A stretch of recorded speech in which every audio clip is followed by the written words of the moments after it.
เป็นนิยมจีนตราเขาไม่ได้กลัวดอกเกาหลีใต้ได้สัตว์ฐานทัพอเมริกาอยู่นั่นเขากลัวจีนไหมดินติดกันเขาจีนเขากลัวไหมจีนทำอะไรได้ลุงจะให้ญี่ปุ่นกับอเมริกามาตั้งฐานทัพมาโลด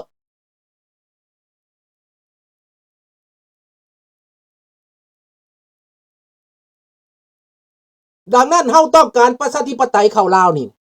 อนุญาตให้อเมริกาตั้งฐานทัพในลาวต่อไปนี่นะเศรษฐกิจการเมืองสังคมการศึกษาสาธารณสุขแสดงไปโลดข่อยก็แฮงบ่อยากให้ไปตั้งในไทยแล้วพอคนไทยบ่มักอเมริกาไปตั้งเฮ็ดหยังเวลาอเมริกามาอยู่ลาวนี่นะเศรษฐกิจลาวดีนี่แน่นอนพี่น้องอีสานข่อยสิแล่นมาอยู่ลาวพี่เบิด 1,000% คนอีสานมาโลดเวลคัมข่อยสิให้สัญชาติโลดข่อยสิบอกพี่น้องลูกหลานข่อยให้สัญชาติโลดคนอีสานมาอยู่นี่ข่อยกวดแล้วบ่มียาเสพติดบ่มีประวัติชั่วหลับเบิดให้สัญชาติสืบประวัติเบิ่งแล้วบ่เป็นคนชั่วเป็นคนดีนี่น่ะมาอยู่ลาวนี่เป็นลาวโลดมีบัตรลาวโลดได้2สัญชาติโลด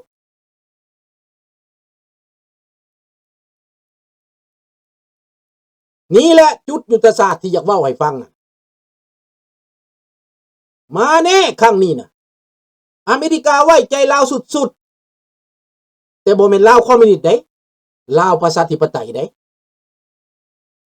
เขมรอเมริกาก็ไว้ใจสุดๆตอนนี้แหละพวกข้างชาติในไทยที่จะเข้าใจว่าอ้าวทำไมอเมริกาไม่บ่เชื่อใจข่อยคือไปเชื่อใจเขมรโพนพันสิว่าเด้น่ะ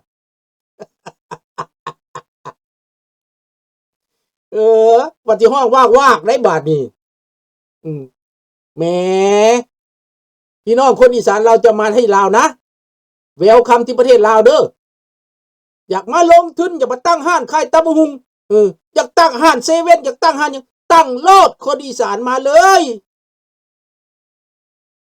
มาทำท่องเที่ยวแต่ว่าอยู่ในกฎหมายเด้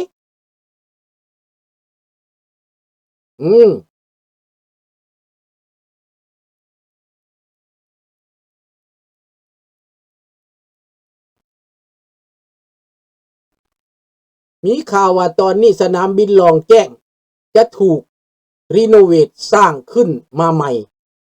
ไม่รู้ว่าประเทศไหนได้สัมปทานยังกะยาแหละคันอเมริกามานั่นน่ะบักทองรุ่นมันก็มาอยู่100 ปีดอกลุงกับบักทองรุ่นไผสิตายก่อนกันเอ้าท่าโลดคันลุงตายก่อนก็แปลว่ามันชนะคันลุงมันตายก่อนแปลว่าลุงชนะ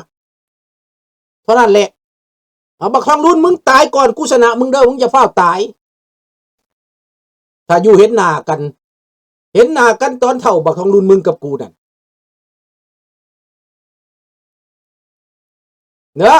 มึงอย่าเฝ้าตายเด้อให้ประเทศเปลี่ยนไปก่อนลูกหลานต้องการหยังต้องการความเจริญต้องการเวียกงานต้องการการอยู่การกินบ่ต้องไปทำงานที่ไทยอีกไม่ต้องไปง้อเขาอีกต่อไปน่ะลุงสิเปิดให้มีธุรกิจอยู่ลาวพี่เชิญคนอีสานมาผู้ใดอยากมาน่ะมาวีซ่าก็บ่มีเข้าประเทศบ่ให้เสียจักกีบบาทนึงก็บ่ให้เสียให้มาสร้างประเทศโลดมาโลด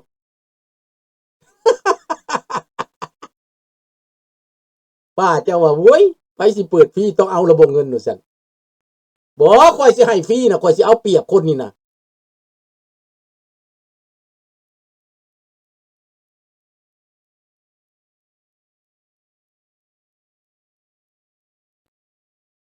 กดได้หมดหั่นแหละ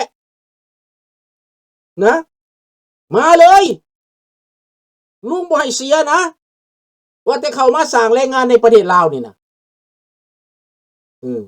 ขออนุญาตตั้งร้านตั้งหยังตั้งโลดตั้งค้าขายเอาผักเอามีเอาหมากไม้เอาหยังมาขายมา เห็นบ่แต่ก่อนเมืองลาวบ่อึดบ่อยากได้อาหารการกินน่ะมาเกี้ยงมาแต่ประเทศไทยข้ามน้องค่ายข้ามสวรรณเขตแม่ค้ามุกดาหารมาขายอยู่ลาวเสียเท่าใดเสียเท่าใดเสีย10กีบ20กีบแต่ละมื้อแม่ค้าน้องค่ายมาขายอยู่ตลาดโกโกเสีย20กีบขายตอนเช้าค่ำมา4โมงแลงข้ามเมื่อคือเช้ามาแต่เช้า4โมงเช้ามา4โมงแลงกลับแม่ค้าเดี๋ยวนี้แห้งขัวก็มีแล่นมาโลดมาลงตลาดที่เมืองลาวพี่พวกเจ้าคนมาอาหารดีๆอาหารแซ่บๆนั่นพักมีสีซ้อมคนมานี่ข้าวน้ำซ้ำปลาข้าวที่1ที่2อาหารแซ่บๆข้าวแซ่บๆเอามาขายคนลาวคนไทยไปมาค้าขายกันได้เขตภาคอีสานเนี่ยมาขายลาวได้ถ้าเป็นกันได้ลุงจะเส้นระหว่างจังหวัดชายแดนนี่นะบ่เก็บภาษีเรื่องสินค้าการเกษตรนี่นะแลกไปกันมาได้เกษตรลาวก็ไปขายไทยได้เกษตรไทยก็มาขายลาวได้ระหว่างภาคอีสานนี่นะ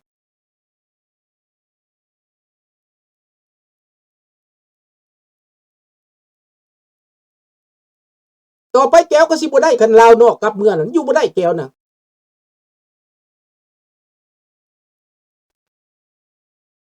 ต้องเอามันไปผสมพันธุ์แก้วนี่นะเอาไว้แต่แก้วตัวแม่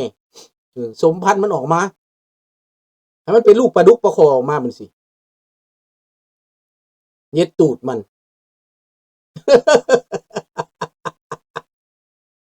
อ้าวพี่น้องว้าวแนวมันม่วนเด้อพวกเจ้าฟังดีๆลุงว้าวนี่มีปริศนาเด้อเมริกาเข้าเขมรก่อนเขาไม่เข้าไทยท่านแม็กโอเนลนี่อยู่ไทยแต่ว่าสั่งให้เข้าเขมร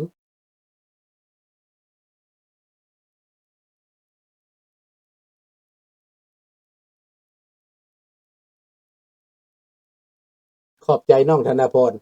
มันสิมีคนมาเชื่อนี่น้องธนพรเต้ไว้กับบ่อยู่เพราะว่าสิเปิดให้เด้มามากธนพรบ่มากับหลานสิมาผู้อื่นน่ะเขาสิมาเพราะอยู่เมืองลาวมันหากินง่ายกว่า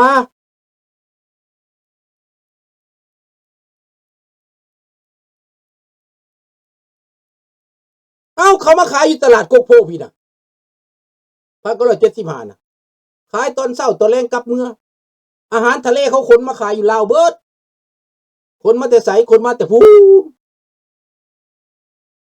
อาหารไทยอาหารทะเลหอยแครงหอยกระปูกระปีมาขายอยู่ลาวเบิดแหละเด้อ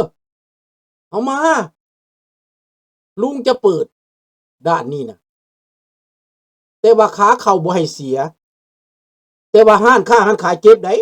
เก็บภาษีได้รายได้ก็เก็บได้จะมาขายอยู่เมืองลาวนี่สมมุติเจ้าขายได้100,000 บาท100,000 บาทค่อยเก็บไปแล้ว15,000 บาททุก100,000 บาทจะต้องจ่าย15,000 บาท15%ค่อยเก็บ15%รายได้ของเจ้าทุก100,000 บาทเก็บ15,000 บาท200,000 บาทก็เป็น30,000 บาท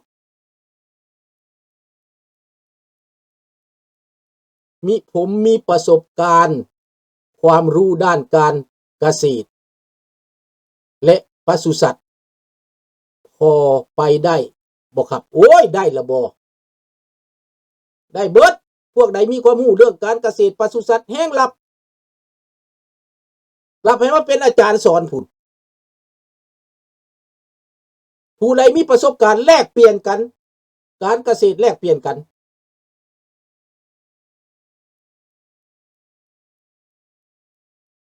อยู่ไทยก็พอได้กินแต่ถ้าเมื่อลาวเปิดนี่เจ้าได้กินหลายกว่าได้ต้องธนพรนี่เจ้าอย่าเว้าได้อืมเวลาลาวเปิดมันได้กินกว่าเจ้าอยากมาขายแน่นอนเด้จะเห็นบ่สมัยก่อนเป็นยังเขาจะไปอยู่ลาวเมืองเท่ากันความคิดเท่ากันอิสรภาพเท่ากัน แต่คนไทยไปลาวย้อนหยังเพราะว่ามันได้กินดีกว่าได้กำไรเยอะกว่ามาได้เบิดแหละผู้ใดก็มาได้นะแต่ต้องผ่านการกลั่นกรองนะถ้ามาเป็นนักสืบมาเป็นศัตรูไม่ได้ต้องปรับทัศนคตินิดหนึ่งนะจะมาสร้างความรำคาญสร้างความปั่นป่วนหรือขัดขวางไม่ได้ต้องมาด้วยเจตนาดีมาได้เบิดเวลคัมทูเอริวันนะเอาเริ่มต้นคนอีสานก่อนและต่อไปคนไทยอยากมาตั้งเลือกบึงบ่แต่ภาคอีสานแต่เหนือลงใต้นี่บักกว้างๆอีสานภาคเหนืออีสานภาคใต้มาได้เบิดประเทศลาวจะกลายเป็นประเทศท่องเที่ยวประเทศลาวจะกลายเป็นประเทศลงทุน